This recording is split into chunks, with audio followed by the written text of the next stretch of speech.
বান্দা আমি মালিকের নিয়ামত দেখার জন্য তোমার বিদেশে যাইতে হবে না। আমি মালিকের নিয়ামত দেখার জন্য তোমাকে সমুদ্রে যাইতে হবে না। আমি মালিকের নিয়ামত যদি দেখতে চাও তোমার কোনো দিকে তাকানো লাগবে না, তোমার দেহের দিকে তাকাও। আজকে দেহের দিকে তাকান। আল্লাহ তাআলা কালামের মধ্যে বলেন লাহুম কুলুবুল লা ইয়াফকাহুনা বিহা। বান্দা আমি আল্লাহ তাআলা তোকে যে কলব দিয়েছে এই কলব কোন কাজে লাগাইলি? ও বান্দা আমি আল্লাহ তাআলা শুধু কলব দিছি বিষয়টা এমন না। ওয়ালাহুম আ'য়ুনুল লা ইউবসিরুনা বিহা। বান্দা আমি আল্লাহ তাআলা তোদেরকে যে চক্ষু দিয়েছে এই চক্ষু নিয়ে কখনো কি চিন্তা করছো কিনা এই চক্ষু কোন কাজে লাগাইলাম? শুধু চক্ষু নয় রে বান্দা, আমি আল্লাহ তাআলা ওয়ালাহুম আযানুল লা ইয়াসমাউনা বিহা, আমি আল্লাহ তাআলা শ্রবণ শক্তি দিয়েছে, শ্রবণ শক্তি কোন কাজে লাগাইলাম? ও দুনিয়ার মানুষ, আজকে কলম দিয়েছে সুন্দর ভালো জিনিস উপলব্ধি করার জন্য, কিন্তু আজকে এই কলম দিয়ে তোমরা কি করতেছো? গত সপ্তাহে বলেছিলাম ইয়া আইয়ুহাল্লাযীনা আমানু লা তাত্তাখিযুল ইয়াহুদা ওয়ান নাসারা আউলিয়া। মুসলমানের বাচ্চা কোনোদিন ইহুদি নাসারাদেরকে বন্ধু রূপে গ্রহণ করতে পারে না। মুসলমানের বাচ্চা যদি সুন্দরভাবে চলতে চায় তাহলে আমাদের নবী হযরত মুহাম্মদ সাল্লাল্লাহু আলাইহি ওয়াসাল্লামকে আদর্শ রূপে গ্রহণ করতে পারে। মুসলমানের বাচ্চা যদি সঠিক পথ দেখতে চায় আমাদের নবীকে দেখতে পারে। কিন্তু আজকে মুসলমানের দিকে তাকাও, মুসলমানকে আল্লাহ তাআলা সর্বপ্রথম মুসলমানের ঘরে জন্ম দিয়েছে, এটাও একটা নিয়ামত। আল্লাহ তাআলা চাইলে পারতেন তোমাদেরকে ইহুদি খ্রিস্টান নাস্তিক মুরতাদ বৌদ্ধ কাফের মুশরিকের ঘরে জন্ম দিতে, কিন্তু তা করে নাই। আজকে যে আপনারা মুসলমান হয়েছেন কোনোদিন কি জন্ম থেকে শুরু করে আজকে আপনারা 80 বছর কোনোদিন কি শুকরিয়া আদায় করেছেন যে আল্লাহ তাআলা আমাকে মুসলমান বানাইছেন? করেছেন? কোনোদিন করেন নাই। বান্দা সব ওয়াজি আপনারা পারেন। ও পর্দার অন্তরালের মা, ওয়াজের নতুন কিছু আলোচনা নাই, যা আলোচনা করব সবই আপনারা জানেন। কিন্তু দেখেন মানার সময় আমিও নাই আপনিও নাই।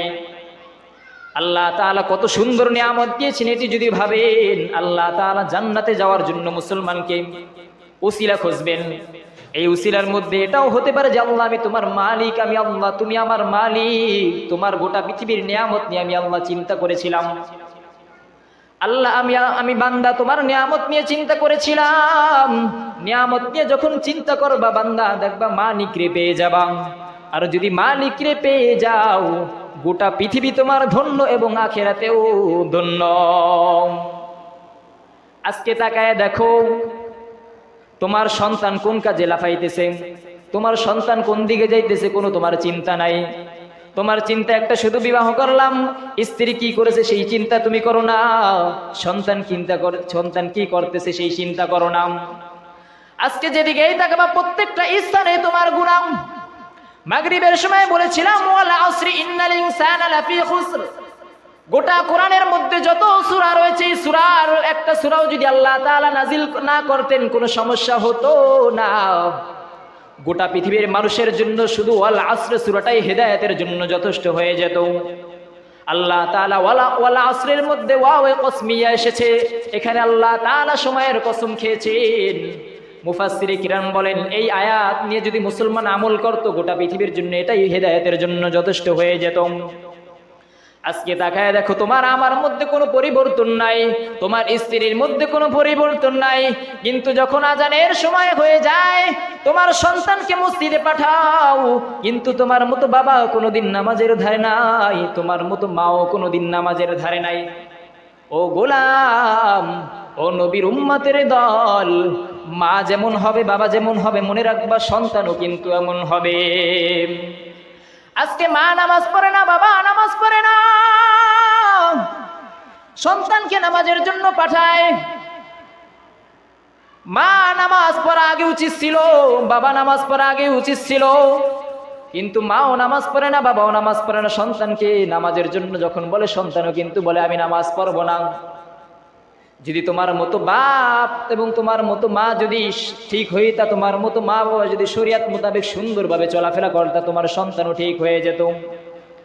আর যখন তোমার স্ত্রী সন্তান সব ঠিক হয়ে যেত, গোটা পৃথিবী তুমি যদি মালিকের ইবাদত করতা, সুন্দরভাবে চলাফেরা করতা, তোমার দুনিয়া নিয়ে কোনো চিন্তা ছিল না, তোমার দুনিয়াও কামিয়াব ছিল, আখিরাতেও কামিয়াব ছিল। কিন্তু আজকে দেখো, জন্মের পর থেকে, জন্ম হওয়ার পর থেকে এই পর্যন্ত যে জিন্দেগি কাটাইলে, এই জিন্দেগি নিয়ে কিভাবে কাটাইলা কোনোদিন ভাবছো? জীবনে কোনো নেক আমল করতে পেরেছো কিনা এটা কোনো ভাবছো কিনা?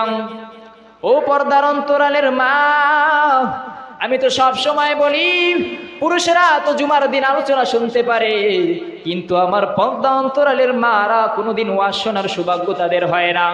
কারণ ওয়াজের সময় হলে তাদের আংশিক আলোচনা যায়, কিন্তু পুরুষরা না চাইলেও জুমার দিন কিন্তু আলোচনা শুনতে পারেন। একটা আলেমের আলোচনা হলো এমন আলোচনা, আল্লাহ তাআলা চাইলেই পারেন কোন আলেমের আলোচনার কারণে তোমার দিলকে পরিবর্তন করে দিতে। কারণ আজকে দেখো, চরমনের ময়দানে, উজানির ময়দানে, সারসিনের ময়দানে যখন আল্লাহ ওয়ালারা বয়ান করে, বয়ান করার পর দেখো কত দাড়িবিহীন মানুষ দাড়িওয়ালা হয়ে যায়। আজকে এই যে আজকে সুন্দর একটা ইসলাহি মাহফিল চলতেছে, আজকে কত মানুষ কত গুনাহের কাজে কাটাইতেছে, কিন্তু তোমরা যদি চাইলে পারতা সুন্দরভাবে মসজিদে এসে কিছু দিনই কথা শুনতাম। পদ্মার অন্তরাদের মাদেরকে বলবো, মা জীবনে কত সময় নষ্ট করেছো, তোমাদের সম্পর্কে নবীজির তো করা হাদিস, রাসূল সাল্লাল্লাহু আলাইহি ওয়াসাল্লাম মেরাজের রজনীতে বলতেছেন, রাসূল সাল্লাল্লাহু আলাইহি ওয়াসাল্লাম মেরাজের রজনীতে দেখতেছেন মা বোনেরা দেখতেছে জাহান্নামের মধ্যে অধিকাংশই জ্বলতেছেন। সাহাবায়ে কেরাম রাসূল সাল্লাল্লাহু আলাইহি ওয়াসাল্লামকে জিজ্ঞাসা করলেন, ও দয়ার নবী, মা বোনেরা কেন অধিকাংশ জাহান্নামে যাবে? আল্লাহর রাসূল চোখের পানিগুলো ছেড়ে বলেন, ও সাহাবারা আমার, আমি যখন মেরাজের রাত্রে যাইতেছিলাম, মেরাজের রাত্রে দেখলাম অধিকাংশ মহিলার এই জাহান্নামের মধ্যে আগুন জ্বলতেছে। সাহাবায়ে বললেন, কেন রাসূল, মহিলারা কেন জ্বলতেছে, পুরুষরা কেন কম জ্বলতেছেন? আল্লাহর রাসূল সাল্লাল্লাহু আলাইহি ওয়াসাল্লাম ডাক দিয়ে কয়, সাহাবারা আমার, ও পর্দার অন্তরালের মা, কান খুলে শুনে রাখবা। রাসূল সাল্লাল্লাহু আলাইহি ওয়াসাল্লাম বলেন, 3 কারণে মহিলারা অধিকাংশ জাহান্নামে যাবে। বলেন কয় কারণ? ও পর্দার অন্তরালের মা ও বোনেরা, আজকে এই 3টা কারণ মিলাইবা, আমার মনে হয় 100%-এর মধ্যে 100% মহিলারা এই 3টা কারণের মধ্যে জড়িত রয়েছে। রাসূল সাল্লাল্লাহু আলাইহি ওয়াসাল্লাম যেই 3টা কারণ বলেন, এই 3টা কারণ থেকে কোনো মহিলা বেঁচে আছে কিনা আমার জানা নাই। রাসূল সাল্লাল্লাহু আলাইহি ওয়াসাল্লাম সাহাবীদেরকে ডাক দিয়ে বলেন, ও সাহাবারা আমার, যেই 3টা কারণে নারীরা অধিকাংশ জাহান্নামে যাবে, তার মধ্যে 1 নাম্বার কারণ হলো, 1 নাম্বার কারণ হলো মা বোনেরা দেখবা বেশিরভাগ স্বামীর অস্বীকার করা থাকে, স্বামীর না শুকরিয়া করা থাকে। ও পর্দার অন্তরালের মা, ও যুবক ভাই, ও বৃদ্ধ বাবাজিরা আমার, আজকের আলোচনাগুলো কানের মধ্যে লাগান, দিল থেকে কথাগুলো শ্রবণ করেন। জীবনে অনেক সময় নষ্ট করেছেন, আজকে হতে পারে এই আলোচনায় আপনার জীবনকে পরিবর্তন করে দিতে পারে। রাসূল সাল্লাল্লাহু আলাইহি ওয়াসাল্লামের 3টা কারণের মধ্যে একটা কারণ বললেন, মহিলারা বেশিরভাগ স্বামীর না শুকরিয়া আদায় করেন। এখন বলবেন, হুজুর না শুকরিয়া কিভাবে আদায় করেন? ও যুবক ভাই, বৃদ্ধ বাবাজিরা, ও পর্দার অন্তরালের মা, মহিলারা দেখবা তোমার মতো স্বামী 10 বছর 20 বছর বিবাহ সংসার করার পর তুমি সব সময় তোমার স্ত্রীকে সব সময় হাদিয়া দাও, যা খরচ লাগে সব সময় দাও। একদিন যদি তোমার স্ত্রী তোমাকে বলে, ও স্বামী আমার, বাজার থেকে একটা শাড়ি নিয়ে আসবা, অথবা স্ত্রী যদি স্বামীকে বলে, ও স্বামী আমার, বাজার থেকে একটা লিপস্টিক নিয়ে আসবা, তোমার মতো স্বামী যদি তোমার স্ত্রীকে ওই সময় এই উত্তরটা দাও, ওই স্ত্রী আমার কাছে তেমন অতিরিক্ত টাকা নাই, আমি এগুলো এখন আনতে পারবো না, অন্য সময় আনবা। দেখবা পর্দার অন্তরালের মা ও বোনেরা, ও যুবক বৃদ্ধ বাবাজিরা, দেখবা মহিলারা তোমার মতো, তোমার স্বামী, তোমার স্ত্রী, তোমার স্বামী যখন বলে আমি এটা আনতে পারবো না, পরে আনবো, কিন্তু তাকায় দেখো তোমার মতো স্বামী 10 বছর 20 বছর 30 বছর সংসার করছো, স্ত্রীর যা লাগছে সব এনে দিয়েছো, কিন্তু একদিন স্ত্রী একটা লিপস্টিকের কথা বলেছে, যখন তুমি বললা যে স্ত্রী এখন তো আমার কাছে অতিরিক্ত টাকা নেই, আমি আনতে পারবো না, অন্য সময় দিব, দেখবা মহিলারা সাথে সাথে উত্তর দিব, তোমার মাধ্যমে জীবনে আমি কোনো উপকার পাই নাই, তোমার মতো স্বামী আমার প্রয়োজন নাই, তোমার কাছে বিয়া না বসে অন্য বেড়ার কাছে যদি বিয়া বসতাম হাজার হাজার গুণ ভালো হতো। কথা বলেন ঠিক কি না? মহিলারা এই কথা বলে কি বলে না? প্রত্যেকটা মহিলাই কিন্তু এই কথা বলেন। আজকে দূরে যাব না, আমার চাচিদের কি ঘটনা দিয়ে বুঝাই। আমার চাচা আমার চাচিকে সব সময় যা প্রয়োজন হয় সব কিছু দেয়, কিন্তু চাচা অনেক কষ্ট করে দিনকাল পার করে। কিন্তু চাচার যখন 50 বছর হয়ে গেছে, যখন সন্তানের জন্য কোনো জমি রাখতে পারে নাই, স্ত্রী বলতেছেন তোমার সংসারে না থেকে যদি ওই বেড়ার সংসারে থাকতাম আমি আজকে কোটিপতির মালিক হইতাম। রাসূল সাল্লাল্লাহু আলাইহি ওয়াসাল্লাম বলে, সাহাবারা আমার, নারীরা যে 3 কারণে জাহান্নামে যাবে তার মধ্যে 1 নাম্বার কারণ হলো এইটা যে স্বামীর নাশুকরিয়া করে। ও পর্দার অন্তরালের মা, ও বৃদ্ধ বাবাজিরা, ও ছোট্ট বোনেরা আমার, আজকে এই কথাটা মিলাও, দেখো তোমার মতো নারী দেখবা এই প্রথম কারণের মধ্যে সবাই কিন্তু জড়িত আছো। সাহাবায়ে কেরাম নবীজিকে জিজ্ঞাসা করলেন, ইয়া রাসূলুল্লাহ, 3 কারণে যে নারীরা জাহান্নামে যাবে আপনি তো একটা কারণ বলেছেন, আর 2টা কারণ কি? রাসূল সাল্লাল্লাহু আলাইহি ওয়াসাল্লাম চোখের পানি ফেলায় বলেন, সাহাবারা আমার, 2 নাম্বার কারণ হলো দেখবা মহিলাদেরকে বেশিরভাগ সন্তানকে অভিশাপ দিয়ে থাকে। মা দেখবা সন্তানকে অভিশাপ দিয়ে থাকে। এখন বলবেন অভিশাপ কেমনে দেয়? ও পর্দার অন্তরালের মা, কথাটা মিলান, দেখেন কোন নারী বাকি আছে যে অভিশাপ দেন না সন্তান রে? আমার মনে হয় 100-র মধ্যে 99% না, 100-র মধ্যে 100%ই সন্তানকে অভিশাপ দেয়। যখন সব সময় সন্তান কথা শোনে, ঘটনাক্রমে সন্তান একদিন বলল, ও সন্তান আমার, তুমি ওই বাড়ি থেকে পানি নিয়ে আসো। সন্তান যদি বলে, মা আমি এখন পানি নিয়ে আসতে পারবো না, তোমার মতো পর্দার অন্তরালের মা তখন সন্তানকে বলো, ও সন্তান, তোর মতো সন্তান জন্ম না দিয়ে একটা কলা গাছ জন্ম দিয়ে অনেক ভালো হতো। কথা বলেন ঠিক কি না? তোর মতো সন্তান জন্ম না দিয়ে একটা কলা গাছ যদি জন্ম দিতাম অনেক ভালো হতো। সন্তান তুই মরস না কিল্লে, আল্লাহ এত মানুষ দেখে তোরে কেন মৃত্যু দেয় না? আল্লাহ তোরে কেন বিপদ দেয় না? এত মানুষ মরতেছে, তুই কেন মরস না? বলে কি বলে না? ও পর্দার অন্তরালের মা, আজকে আলোচনা করব আপনাদের উদ্দেশ্যে। পুরুষরা তো সবসময় আলোচনা চলে, মহিলারা দেখেন কত গুনাহের মধ্যে লিপ্ত থাকে, কিন্তু নারীদের জন্য কিন্তু জান্নাত সোজা, কিন্তু তারা সোজা জান্নাতকে কঠিন বানায় ফেলায়। নারীদের জন্য জান্নাত সোজা, কিন্তু দেখেন নারীরাই অধিকাংশ জাহান্নামে যাবেন। নবীজি হাদিসে বলেছেন, মুসলিম শরীফের হাদিসের মধ্যে এসেছেন যে 1 নাম্বার কারণ বলেছেন স্বামীর না শুকরিয়া করা। সবসময় স্বামীকে বলে তোমার মাধ্যমে কিছু পাই না। 2 নাম্বার কারণ হইল সন্তানকে অভিশাপ দেয়। আজকে দেখি প্রত্যেকটা মহিলাই সন্তানকে বকা দেয়। এইটা গ্রাম অঞ্চলের মহিলারা সবচেয়ে বেশি করে থাকে, যে সব সময় যে সন্তানকে এই যে বকাটা দিতেছে, ওই দয়ার মালিক তো তোমার মতো মা, তোমার মতো বাবাকে দেখতেছেন। তোমার মতো মা যখন সন্তানকে এই অভিশাপটা দেয়, ওই আল্লাহ যখন দেখেন, ঘটনাক্রমে যদি আল্লাহ তাআলা তোমার মা, তোমার মতো মায়ের দোয়া যদি কবুল হয়ে যায়, ওই সন্তান যখন মারা যাবে তোমার মতো মায়ে সবার আগে কান্না করবে। কথা বলেন ঠিক কি না? সাহাবায়ে কেরাম ডাক দিয়া বলেন, ও নবী আমার, এই হলো 2টা কারণ। আমার মনে হয় এই 2টা কারণ থেকে কোনো নারী বাঁচি নাই, তার মানে সব নারীরাই তো অধিকাংশ জাহান্নামে যাইতেছে। নবীজি বললেন, সাহাবারা আমার, 2টা কারণ, আরো একটা কারণ বাকি আছে। সাহাবায়ে কেরাম বললেন, আর একটা কারণ কি? আর একটা কারণ নবীজি বললেন, দেখবা মহিলাদের অসুস্থ হয়, মাসে একটা অসুস্থ হয়ে যায়। এই অসুস্থতার কারণে মহিলারা নামাজ নিষিদ্ধ, মালিকের পক্ষ থেকে নিষিদ্ধ। এই নামাজ শরীয়তের নিয়ম হইল, ইসলামের নিয়ম হইল। ওই অসুস্থ অবস্থায় যে সমস্ত নামাজগুলো পড়বে না, ওই নামাজগুলো পরে কাজা করবে।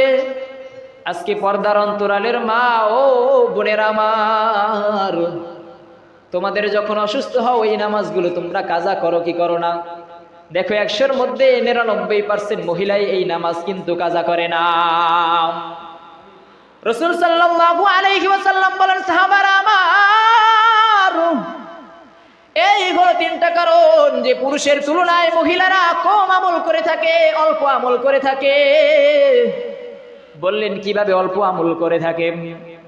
নবীজি বললেন, দেখো এই অসুস্থ অবস্থায় যে তারা নামাজ কাজা করে না, ওই যদি হিসাব করো, গুণ দাও, দেখবা পুরুষের তারপর আমল বেশি হয়ে যায়। পুরুষ যদি নামাজ নাও পরে, জুমার নামাজ পড়ে, কিন্তু অসুস্থর হিসাব করলে পুরুষ কিন্তু আমল, মহিলারা কিন্তু আমল কম করে। ওইটা বাদ দিলাম, অসুস্থের কথা বাদ দিলাম, নামাজের কথা বাদ দিলাম। আজকে আমি কসম খেয়ে বলতে পারি, মা বোনেরা 100-র মধ্যে 99% মা বোনেরা নামাজ পড়ে নাও। শুধু অসুস্থের কথা বাদ দিলাম, 5 ওয়াক্ত নামাজের মধ্যে দিনে 1 ওয়াক্ত নামাজ পড়ে নাও। মা বোনদের জন্য সব সময় মায়া লাগে। আমার মা, আমার বোনেরা, ও বৃদ্ধ মহিলারা, তোমার বয়স থেকে 1 থেকে 80 বছর হয়ে গেছে, তুমি ভাবো যে জান্নাত সহজ। হ্যাঁ, জান্নাত সহজ, জান্নাত কঠিন না। কিন্তু দেখো তোমাদের জন্য কিছুই করো, নামাজ তো পড়তে হবে। মহিলাদের জন্য জান্নাত কত সহজ দেখো। মহিলারা যদি স্বামীর সেবা করে, সব সময় স্বামীর সাথে দেখা দেয়, আর কোনো পুরুষের সাথে দেখা না দেয়, সব সময় ঘরে বসে 5 ওয়াক্ত নামাজ পড়ে, মালিকের হুকুম অনুযায়ী চলে, স্বামীর সেবা করে, দেখবো ওই মহিলার জন্য জান্নাতের আর কোনো চিন্তা নাই। কিন্তু আজকে মা বোনদের দিকে তাকায় দেখো রে যুবক, মা বোনেরা নামাজ পড়ে না, মা বোনেরা নামাজের কোনো খবর নাই। মা বোনরা সব সময় অল্প আমল করে থাকে। তাই পর্দার অন্তরের মাদেরকে বলবো, ও মা, আজকের আলোচনা থেকে একটা শিক্ষা নেও। নবীজি বলেছেন যে এই 3টা কারণে মহিলারা যে জাহান্নামে যাবে, এই 3টা কারণের মধ্যে আজকে মিলায় দেখো 3টা কারণে কিন্তু তোমরা রয়েছ। মা বোনদেরকে বলবো, মা আমার বোনেরা, এই 3টা কারণ থেকে তোমরা বেঁচে থাকবা। এই 3 কারণ থেকে বেঁচে থাকার পর তোমরা নামাজ পড়বা, পুরুষের সাথে দেখা দেবে না। আজকে আমি আপনাদের মসজিদে আসলাম, যখন রাস্তা দিয়ে যাই কত মহিলারা দেখি পর্দার সহিত চলে না। মহিলারা ওড়না ছেড়ে মাথার চুল পুরুষদেরকে দেখায় দেখায় রাস্তায় চলে। মা বোনদের জন্য তো এটা উচিত ছিল না। মা বোনদের জন্য তো উচিত ছিল মা বোনের একটা নখ পর্যন্ত পুরুষ যেন না থাকে। কিন্তু আজকে মা বোনের অবস্থা হয় এমন, মা বোন যদি চুল পুরুষদেরকে না দেখায় তাদের ভালো আর লাগে না। কথা বলেন ঠিক কিনা? শুধু মা বোনদেরকে বলবো না, ও যুবক বা ও বৃদ্ধ বাবাজিরা, পর্দা কিন্তু আপনাদের জন্য ফরজ। শুধু আপন লোকদের সাথে দেখা করতে পারবেন। আজকে আপনারা আপনার চাতির সাথে দেখা করেন, আপনার ভাবির সাথে দেখা করেন, কোথায় পেয়েছেন দেখা করা বিধান আছে? সবাই কিন্তু হারাম, কিন্তু পর্দা করতে পারেন না। না করতে পারেন, চেষ্টা করবেন আর মালিকের কাছে তওবা করবেন যে আল্লাহ জীবনে কত গুনাহ করছি, আল্লাহ তওবা করবেন, আল্লাহ জীবনে অনেক গুনাহ করছি, আর কোনোদিন গুনাহ করব না। খাস নিয়তে তওবা করবেন, জীবনটাকে সুন্দরভাবে ফিরে আনার চেষ্টা করবেন। আল্লাহ তাআলা যা আলোচনা করলাম, সময় কিন্তু চলেই যায়। সময় কি কারোর জন্য বসে থাকে না। আশা ছিল অনেক কথা বলার, কিন্তু সময় কি দীর্ঘ হয়ে যায়। যাক, ইনশাল্লাহ জুমার সময় আলোচনা শুনতে পারবেন। তাই মা বোনদের জন্য আলোচনা হলো 3টা। স্বামীর না শুকরিয়া করা যাবে না, সন্তানদের কি বকা দেওয়া যাবে না, এবং সব সময় 5 ওয়াক্ত নামাজ পড়বেন, আল্লাহর হুকুম অনুযায়ী চলবে, পর্দা নিশিভাবে চলার চেষ্টা করবেন। এবং আমার যুবক ভাই, বৃদ্ধ বাবাজিরা, আপনারা সব সময় মসজিদে থাকবেন। আজকে তো মসজিদে মানুষই দেখা যায় না। মসজিদে কি মানুষ দেখা যায় না? আজকে যাই মানুষ দেখা যায় হয়েছে, আল্লাহর কাছে কি অসংখ্য শুকরিয়া। 30 জন 40 জন যা হয়েছে কি তবারকের কারণে কি যা হয়েছে। তবারক না থাকতো তাহলে কি 10 জন খুঁজে পাওয়া যেত কিনা? হে অসন্দেহ। এটা কি মুসলমানের কি আলামত? না, মুসলমানের কাজ তো মসজিদে থাকবে। আজকে সন্তানগুলো কোন দিকে যাইতেছে? আর্জেন্টিনা ব্রাজিল নিয়ে দৌড়াদৌড়ি করতেছে। সেগুলো ফিরান, ইসলামের পথে দাওয়াত দেন। মক্তবে আজকে বাচ্চাই পাওয়া যায় না, সব ঘুমায়, বাংলা অঙ্ক ইংরেজি নিয়ে বইরাস। আরবি শিক্ষা দেন, আগে মসজিদে পাঠায় দেন, কোরআন শিক্ষা দেন, সন্তানকে প্রতিষ্ঠিত করেন, স্ত্রীদেরকে নেককার বানান। দেখবেন আপনার দুনিয়াও কামিয়াব, আখিরাতেও কামিয়াব। আল্লাহ তাআলা আমাদের সকলকে কবুল করুন। সকলে বলেন আমিন। ওয়া আখির দাওয়ানা আলহামদুলিল্লাহি রাব্বিল আলামিন। যারা বাহিরে রয়েছেন সবাই দোয়ায় শামিল হন। এখনো যারা এদিক সেদিক ঘোরাফেরা করতেছেন, এখন দোয়া হবে, দোয়ার পরে ইনশাআল্লাহ তাবারকের ব্যবস্থা রয়েছে, আপনারা সবাই বসবেন। তাই যারা বাহিরে রয়েছেন মসজিদের ভিতরে সবাই চলে আসুন। সকলে দুরূদ শরীফ পড়ি। আল্লাহুম্মা সাল্লি আলা মুহাম্মাদিন ওয়া আলা আলি মুহাম্মাদ কামা সাল্লাইতা আলা ইব্রাহিম ওয়া আলা আলি ইব্রাহিম ইন্নাকা হামিদুম মাজিদ। আল্লাহুম্মা বারিক আলা মুহাম্মাদিন ওয়া আলা আলি মুহাম্মাদ كما باركت على إبراهيم وعلى آل إبراهيم إنك حميد مجيد। সবাই সবার জন্য দোয়া করবেন। অতীতে যারা ভুল করেছেন আল্লাহর কাছে তওবা করবেন। আল্লাহ তাআলা তওবা করলে আল্লাহ কি মাফ করবেন। উসিলা খোঁজেন আল্লাহ তাআলা। নামাজ পড়তে পারেন না, আল্লাহর রহমত থেকে নৈরাশ হয়েন না, আল্লাহর কাছে তওবা করেন, আল্লাহর কাছে মাফ চাইবেন, আল্লাহ মাফ করে দেন। অপরের জন্য দোয়া করলে নিজে দোয়া কবুল হয়। আলহামদুলিল্লাহি রাব্বিল আলামিন ওয়াসসালাতু ওয়াসসালামু আলা সাইয়্যিদিল আমবিয়াই ওয়াল মুরসালিন ওয়া আলা আলিহি ওয়া আসহাবিহি আজমাইন। ربنا آتنا في الدنيا حسنة وفي الآخرة حسنة وقنا عذاب النار يا أرحم الراحمين يا أرحم الراحمين يا أرحم الراحمين। ও দয়ার মালিক, কুদরতের নজর দিয়া তাকাও, আমরা কয়েকজন গুনাহগার বান্দা, এতিমের মতো, অসহায়ের মতো, ভিক্ষুকের মতো, কাঙ্গারের মতো, মিসকিনের মতো সবাই একত্রিত হয়ে সে আসর থেকে শুরু করে এই পর্যন্ত তোমার গুণগান গাইলাম। ইয়া আল্লাহ, দয়ার মায়া করে জিন্দেগির গুনাহগুলো মাফ করে দিন। রব্বুল আলামিন, জীবনে যত গুনাহ করলাম, কবিরা সগীরা জাহিরি বাতিনি, ইচ্ছায় অনিচ্ছায়, রাতের অন্ধকারে দিনের আলোতে শিরক বিদআত, আল্লাহ हर किस्मेर तमाम गुनाहगुलो माफ करे दिन। या अल्लाह, जीवने एमन कोनो गुनाह नाई जे गुनाह आमरा करि नाई। या अल्लाह, गुनाहेर दिके ताकाइले रहमतेर आशा करा जाय ना रे मालिक। या अल्लाह, आज থেকে খাঁটি তওবা করতেছি রে মালিক। ইয়া আল্লাহ, অতীতে যত ভুল করেছি আল্লাহ তওবা করছি, আর জীবনে গুনাহ করব না। ইয়া আল্লাহ, মেহেরবানি করে আমাদের গুনাহগুলো মাফ করে দিন। তওবা করে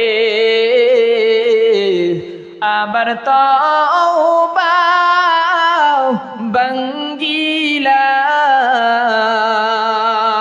বাঙ্গিলাম, অবশেষে খাঁটি তওবা করিলাম, অবশেষে খাঁটি তওবা করিলাম।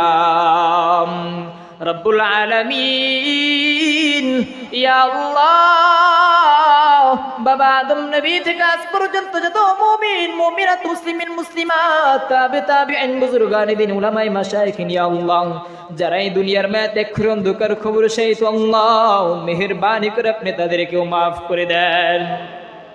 ইয়া আল্লাহ, বিশেষ করে ইয়া আল্লাহ, যাদের মাধ্যমে তোমার মতো মালিকরে চিনলাম, যেই মা বাবার মাধ্যমে তোমার মতো মালিক, তোমার নবীকে চিনলাম, তোমার জান্নাত চিনলাম, তোমার জাহান্নাম চিনলাম, তোমার দুনিয়ার মুখ দেখলাম, ইয়া আল্লাহ, তোমার নাজ নিয়ামত দেখলাম। ইয়া আল্লাহ, আমাদের মধ্যে যাদের ওই জনম দুঃখিনী মা নাই, বাবা নাই, ইয়া আল্লাহ, মেহেরবানি করে আমাদের মা বাবাকে আপনি মাফ করে দেন। ইয়া আল্লাহ, মা বাবার কবরটাকে জান্নাতের টুকরা বানিয়ে দেন।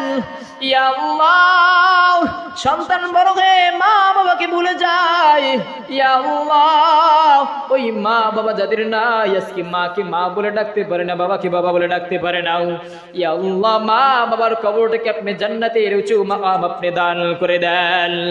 ইয়া আল্লাহ দুনিয়ায় যতদিন চলবো তোমার মতো মালিকের হুকুম ও রাসূলের সুন্নাহ অনুযায়ী চলার তৌফিক দিয়ে দেন।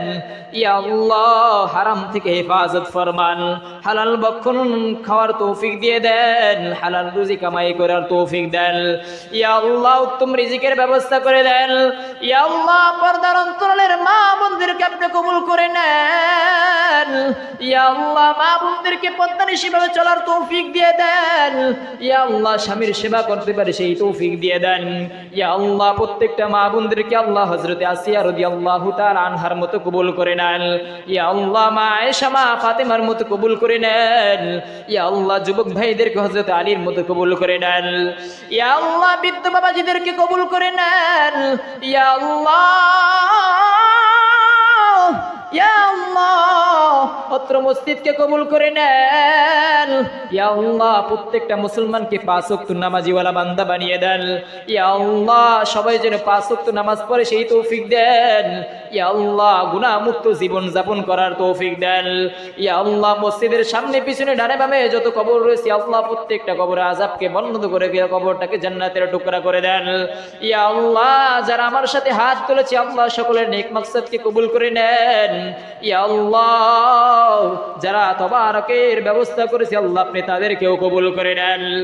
ইয়া আল্লাহ হসপিটালের মধ্যে কত ছোট্ট বাচ্চারা আল্লাহ বৃদ্ধ মা বোনেরা অসুস্থ আল্লাহ ইয়া আল্লাহ অনেকেই বিদেশের মাটি থেকে দোয়া চেয়েছেন ইয়া আল্লাহ সকলকে আপনি কবুল করে নেন। ইয়া আল্লাহ যারা হাসপাতালে রয়েছেন ইয়া আল্লাহ সকলকে সুস্থ করে শিফা আজিলা দান করে দেন। ইয়া আল্লাহ প্রবাসীদের মাটিতে যারা রয়েছেন ইয়া আল্লাহ সকলের নেক মাকসাদকে কবুল করে নেন। ইয়া আল্লাহ ভালা মুসিবত থেকে আপনি হেফাজত ফরমান। ইয়া আল্লাহ জীবনে একবার হলেও সোনার মদিনায় গিয়ে আপনার হাবিবকে সালাম জানানোর তৌফিক দিয়ে দেন। ইয়া আল্লাহ নবীজিকে স্বপ্নে যুগে একবার হলেও দেখার তৌফিক দিয়ে দেন। ইয়া আল্লাহ যা বললাম কবুল করে নেন, যা বলতে পারি নাই কিন্তু আমাদের জন্য প্রয়োজন তাও আপনি দিয়ে দেন। ইয়া আল্লাহ এই কঠিন মুসিবতের দিন ইয়া আল্লাহ আমাদের মৃত্যুটা যেন আল্লাহ ইমানের সহিত হয় সেই তৌফিক দেন। ইয়া আল্লাহ নবীজি সব সময় দোয়া করতেন হঠাৎ মরণ থেকে হেফাজত ফরমান। ইয়া আল্লাহ আমাদের মরণটা যেন রমজান মাস বার শুক্রবার হয় নামাজের সময় হয়। ইয়া আল্লাহ ওই কঠিন মুসিবতের দিন যেদিন পানি পানি করে মানুষ চিৎকার করবেন ইয়া আল্লাহ ওই কঠিন মুসিবতের দিন সকলের জবানে আপনার সেই মধুমাখা নামটি জারি করে দিন কালিমা তাইয়্যিবা লা ইলাহা ইল্লাল্লাহু মুহাম্মাদুর রাসূলুল্লাহ।